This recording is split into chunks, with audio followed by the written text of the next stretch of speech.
malungkot na balita, nakakabahala po itong topic natin ngayon. National government debt, utang, rises to another record high.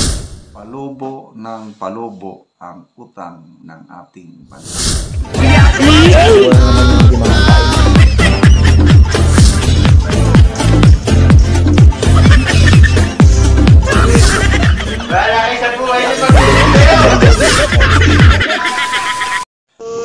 Magandang araw mga kaibigan. Ito, medyo malungkot na balita, nakakabahala po itong topic natin ngayon tungkol sa lumulubong utang ng ating bansa. Ito, may post ang Philippine Star. Yan. The national government debt, utang, rises to another record high of 16.09 trillion as of end of November. The Marcos administration adds 70.70 billion in obligations from 16.02 trillion as of end of October. So 16.09 end of November, by end of December baka abot na ito, tumaas na naman, and by this time January 2025 wala na, we expect palubo ng palubo ang utang ng ating bansa. Konting lang, at the end of Aquino administration, nasa 6.7 trillion ang utang natin. Pagdating ng Duterte administration, halos na doble. Pag alis ni PRRD, naging 12.7, something like that. Bakit na doble ang utang panahon ni PRRD? Nadagdagan ng 6 trillion within 6 years. Dahil nagka-pandemic tayo at yung pera na yan inutang para sa build. Mayroong pinagdaanan o mayroong makikita ng taong bayan yung 6 trillion pesos na inutang within 6 years panahon ng PRRD administration.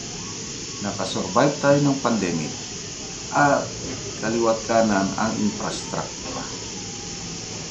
So from 12 trillion, wala pang 3 taon ang administrasyong ito, nadagdagan na ng 4 trillion. So halos 2 trillion pesos per year. So ano nang mangyayari sa ating bayan by 2028? Yun po ang nakakabahala. Okay, wala namang pandemic ngayon. Nasaan na ang build better more? Wala namang big ticket infrastructure projects na nagawa na. Wala, tinitigil lahat eh.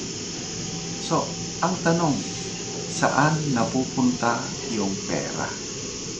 Yan nga, may mga comments dito. Ed Alonan, sabi niya, where did the money go? To compensate for money stolen? Yan ang tanong. Hindi naman masama ang mangutang, basta gamitin mo para sa kapakanan ng nakakarami. Douglas Magdadaro, the Filipinos suffered of the death done by undesirable and foolishness individuals. Okay. Dichos Romeo, pray our country, enlighten our leaders, only God is our hope. Ano yung post ni, yung article ni Father Jerry Orbos sa Inquirer niya. In our country, sa bansa natin ito, we are still searching for our Messiah. quote niya doon sa Gospel ng Matthew, ang 3 wise men searching for the newborn king, for the Messiah. Si King Herod also searching for the Messiah. So tayo sa Pilipinas, we're still searching for the Messiah. Government leaders come and go. Kailan ang nakaupo ngayon, sabi niya, pinapayaman lang nila ang kanilang sarili. Yumayaman sila, leaders, kaibigan, mga kamag-anak, but ang Pilipino getting poorer and poorer every day.